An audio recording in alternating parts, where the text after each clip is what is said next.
it has become extremely plausible that this trip between the maternity ward and the crematorium is what there is to life. And we still have, going into our common sense, the 19th century myth, which succeeded the ceramic myth in Western history. I call it the myth of the fully automatic model. Man is a little germ that lives on an unimportant rock ball that revolves about an insignificant star on the outer edges of one of the smaller galaxies. But on the other hand, if you think about that for a few minutes, I am absolutely amazed to discover myself on this rock ball rotating around a spherical fire. It's a very odd situation. And the more I look at things, I cannot get rid of the feeling that existence is quite weird. I know that. See, a philosopher is a sort of intellectual yokel who gawks at things that sensible people take for granted. And sensible people, existence is nothing at all. I mean, it's just basic, and just go on and do something. See, this is the current movement in philosophy. Logical analysis says you mustn't think about existence. It's a meaningless concept. Therefore, philosophy has become the discussion of trivia. No good philosopher lies awake nights worrying about the destiny of man and the nature of God and all that sort of thing, because a philosopher today is a practical fellow who comes to the university with a briefcase at 9 and leaves at 5. He does philosophy during the day, which is discussing whether certain sentences have meaning, and if so, what. And then he would, as William Earle said in a very funny essay, he would come to work in a white coat if he thought he could get away with it. Problem is, he's lost his sense of wonder. Wonder is like, in modern philosophy, something you mustn't have. It's like enthusiasm in 18th century England. It's very bad form. But you see, I don't know what question to ask when I wonder about the universe. It isn't a question that I'm wondering about, it's a feeling that I have. Because I cannot formulate the question that is my wonder. The moment my mouth opens to utter it, I suddenly find I'm talking nonsense. But that should not prevent wonder from being the foundation of philosophy. So, there is obviously a place in life for a religious attitude in the sense of awe, astonishment at existence. And that is also a basis of respect for existence. We don't have very much of it in this culture, even though we call it materialistic. In the culture that we call materialistic today, we are, of course, bent on the total destruction of material and its conversion into junk and poisonous gas as quickly as possible. This is not a materialistic culture, because it has no respect for material. And respect is in turn based on wonder, on feeling the marvel of just an ordinary pebble in your fingers.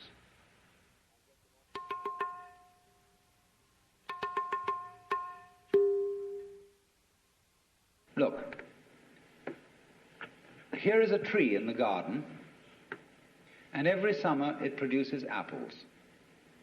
And we call it an apple tree, because the tree apples. That's what it does. All right. Now here is a solar system inside a galaxy. And one of the peculiarities of this solar system is that at least on the planet Earth, the thing peoples. In just the same way that an apple tree apples. Now maybe 2 million years ago, somebody came from another galaxy in a flying saucer and had a look at this solar system, and they looked it over and shrugged their shoulders and said, just a bunch of rocks. And they went away.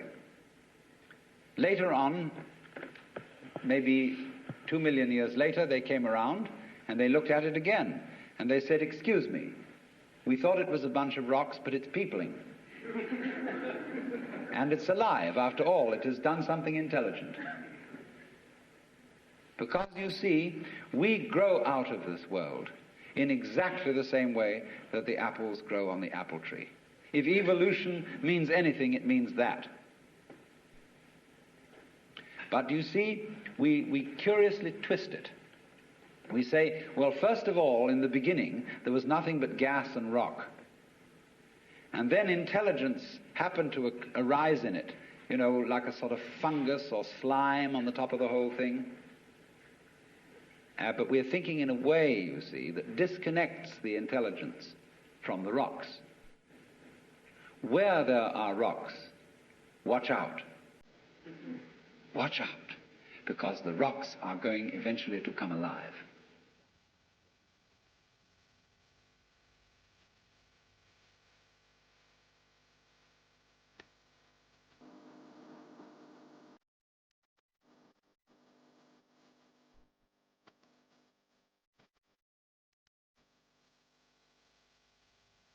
Theology has not, as a matter of fact, had a very distinguished record in promoting the study of other than the Christian religion.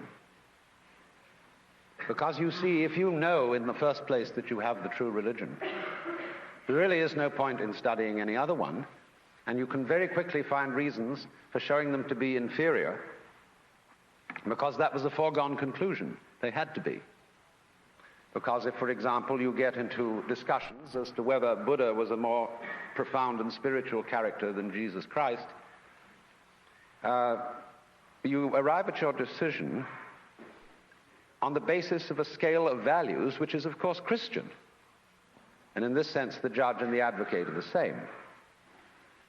Now, as you know, I'm not being very fair and very kind to modern theology. But there is this strange persistence of insisting that our group is the best group.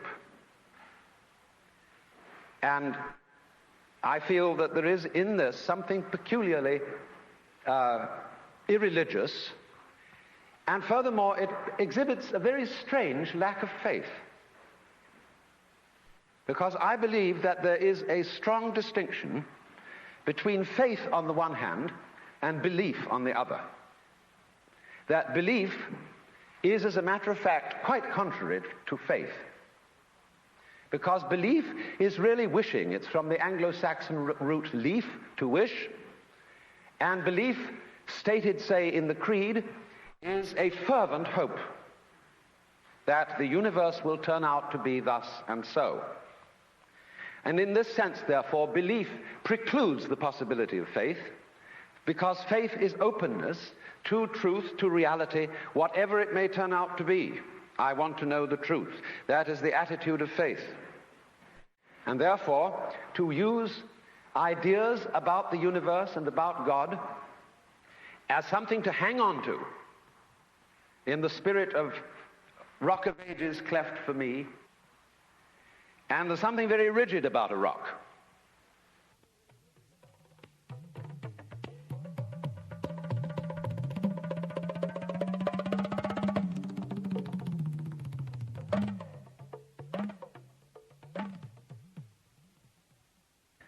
And we are finding our rock getting rather worn out in an age where it becomes more and more obvious that our world is a floating world. It's a world floating in space where all positions are relative and any point may be regarded as the center. A world which doesn't float on anything, and therefore the religious attitude appropriate to our time is not one of clinging to rocks, but of learning to swim. And you know that if you get in the water and you've nothing to hold on to, and you try to behave as you would on dry land, you will drown. But if, on the other hand, you trust yourself to the water and let go, you will float. And this is exactly the situation of faith.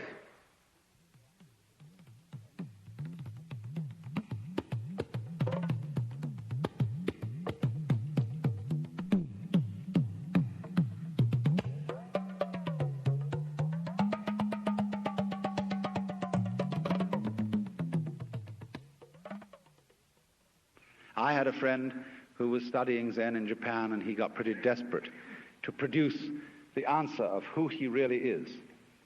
And on his way to an interview with the master to give an answer to the problem, he noticed a very common sight in Japan, a big bullfrog sitting around in the garden. And he swooped this bullfrog up in his hand and dropped it in the sleeve of his kimono. And then he went into the master And to give the answer of who he was, he suddenly produced the bullfrog.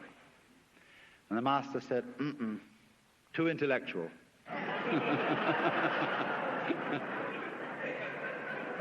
In other words, this answer is too contrived. It's too much like Zen. You've been reading too many books. It's not the genuine thing. And so the method of teaching used by these great Eastern teachers is to make fools persist in their folly, but very rigorously and very consistently and very hard.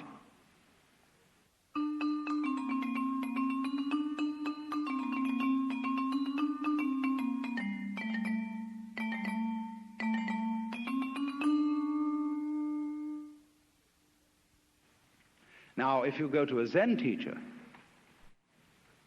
he'll say, well, I have nothing to teach.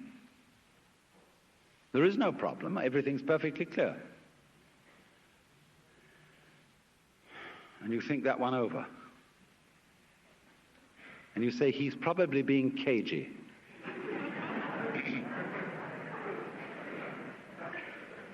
But the teacher says, quite honestly, I haven't anything to tell you. I don't teach anything. I have no doctrine. As I said to you in the beginning of this talk, I have nothing whatsoever to sell you. So the student thinks, my, this is very deep, because this nothing that he's talking about, this nothing that he teaches, is what they call in Buddhism shunyata, and it's supposed to be the ultimate reality. But as you know, if you know anything about these doctrines, this doesn't mean real nothingness, not kind of just nothing there at all, not just blank, but it means no thingness. It's the transcendental reality behind all separate and individual things, and that's something very deep and profound. So he knows that when the teacher said, I have nothing to teach, he meant this very esoteric no thing. Well, he might also say then, if you have nothing to teach, what are all these students doing around here? And the teacher says, they are not doing anything. They're just they're just a lot of stupid people who live here. And he knows, again, you see, the stupid doesn't mean just straight stupid, but the higher stupidity of being people who are humble and don't have intellectual pride.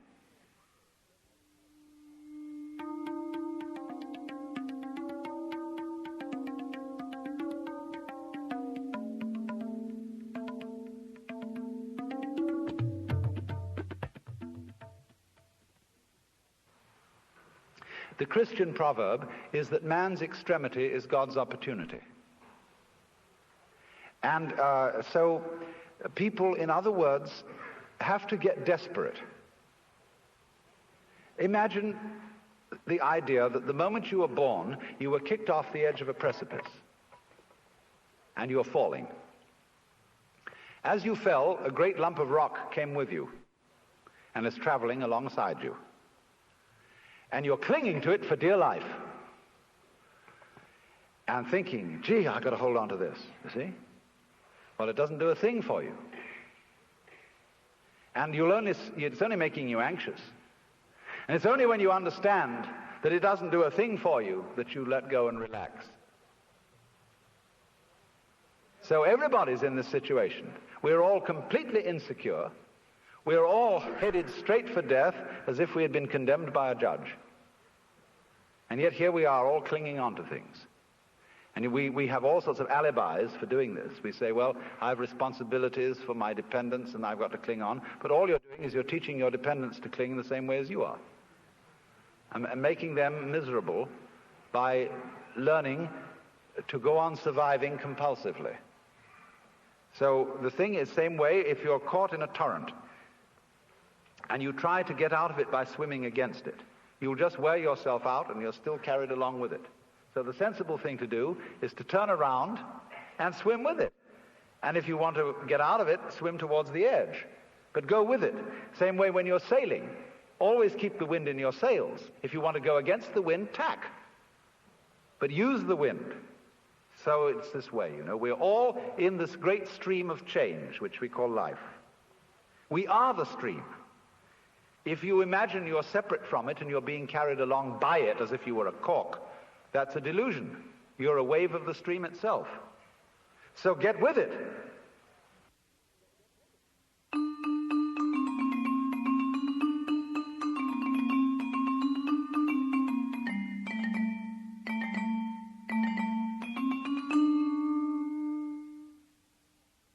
So you perform a discipline by experiment, by reductio ad absurdum of his premises. And so in the same way, the guru, whether Hindu or Buddhist, performs a reductio ad absurdum on the premise of the skin-encapsulated ego. Well, what happens then? You might imagine from garbled accounts of Eastern mysticism that one thereupon disappears forever into an infinite sea of faintly mauve jello.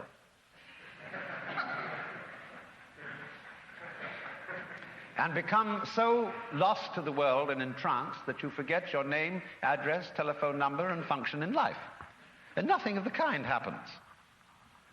The state of mystical illumination, although it may, in its sudden onset, be accompanied by a sensation of tremendous luminescence and transparency, as you get used to it, it's just like everyday life.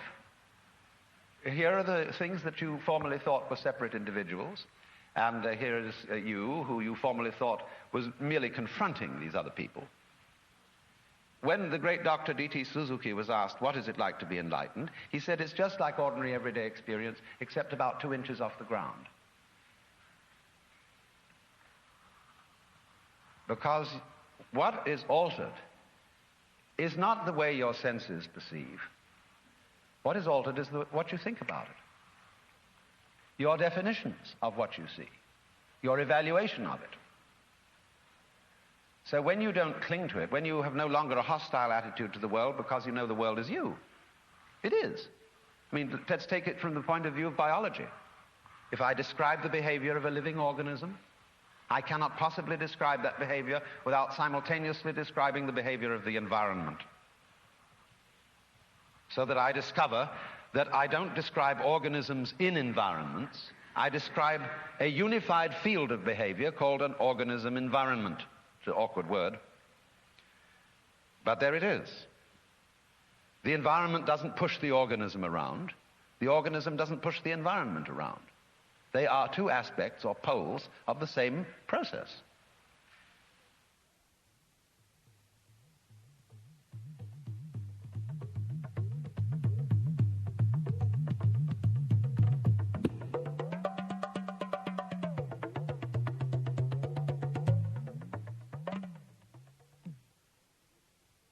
You see, in the history of philosophy and poetry and art, we always find the interchange of two personality types, which I call prickles and goo. The prickly people are advocates of intellectual porcupinism. They want a rigor. They want precise statistics. And they have a certain clipped attitude in their voices. And you know this very well in academic circles, where there are people who are always edgy like that. And they accuse other people of being disgustingly vague and miasmic and mystical. But the vague, miasmic and mystical people accuse the prickly people of being mere skeletons with no flesh on their bones. And they say to you, you just rattle. You're not really a human being. You know the words, but you don't know the music. And so therefore, if you belong to the prickly type, you hope that the ultimate constituent of matter is particles. If you belong to the gooey type, you hope it's waves. If you are prickly, you're a classicist. And if you're gooey, you're a romanticist. And going back into medieval philosophy, if you're prickly, you're a nominalist. If you're gooey, you're a realist. And so it goes. But we know very well that this natural universe is neither prickles nor goo exclusively. It's gooey prickles and prickly goo. And you see, it all depends on your level of magnification. If you've got your magnification on something so that the focus is clear, you've got a prickly point of view. You've got structure, shape, clearly outlined, sharply defined. When you look out of focus, it's going to go bleh, and you've got goo. But we're always playing with the two, because it's like the question is the world basically stuff, like matter, or is it basically structure? Well, we find out, of course, today that in science we don't consider the idea of matter, of there being some sort of stuff, because supposing you wanted to describe stuff, in what terms would you describe it? You always have to describe it in terms of structure, something countable, something that can be designated as a pattern. So we never get to any basic stuff. There is a sense in which the universe is purely game, but not in the sense of a one-upmanship game, but in the sense of music, which is lalling with sound, is dancing delightfully with sound, you see. And nobody was ever able to give a better account of what it's all about. I mean, let's take the traditional Christian account of what the angels do in heaven. Why, they sit around the throne of God and sing Alleluia, Alleluia, Alleluia, and they're going, you know, so it's not just Alleluia in a sort of formal way, but they're going,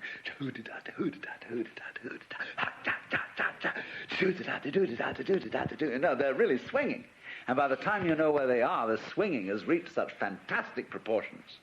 And they've thought out the most amazing little goody-doody-doody-doody-doos that you've got the whole physical universe happening. Yeah, that's the way it starts. And so, I mean, this game is great.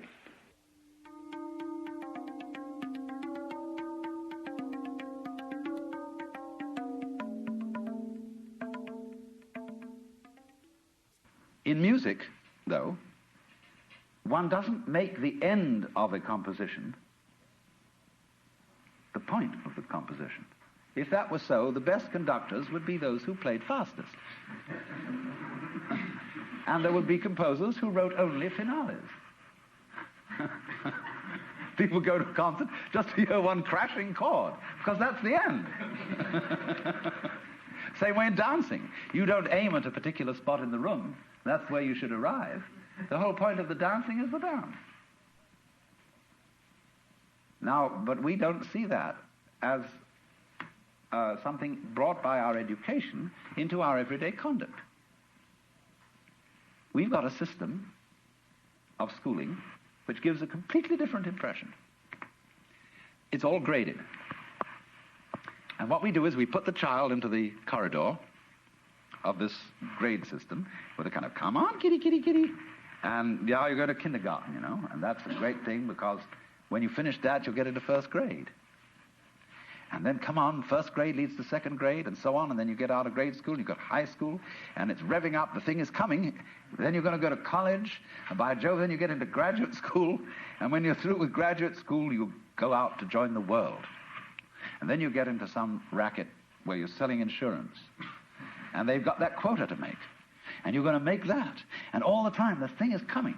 It's coming, that great thing, the success you're working for. Then when you wake up one day about 40 years old, you say, my God, I've arrived. I'm there. And you don't feel very different from what you always felt. And there's a slight letdown because you feel there's a hoax. And there was a hoax, a dreadful hoax. They made you miss everything. We thought of life by analogy with a journey, with a pilgrimage, which had a serious purpose at the end, and the thing was to get to that end, success or whatever it is, or maybe heaven after you're dead. But we missed the point the whole way along. It was a musical thing, and you were supposed to sing or to dance while the music was being played.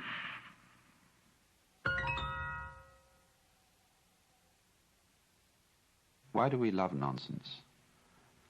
Why do we love Lewis Carroll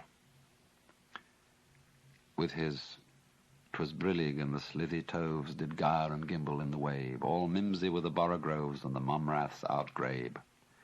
Why is it that all those old English songs are full of "Fal-de-riddle Ido" and "Hey nonny nonny" and all those babbling choruses? Why is it that when we get hep with jazz, we just go booty booty boopty boo and so on and enjoy ourselves swinging it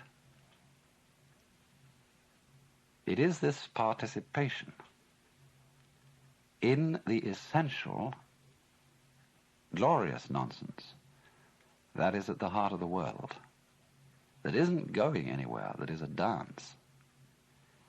But it seems that only in moments of unusual insight and illumination that we get the point of this and find that thus the true meaning of life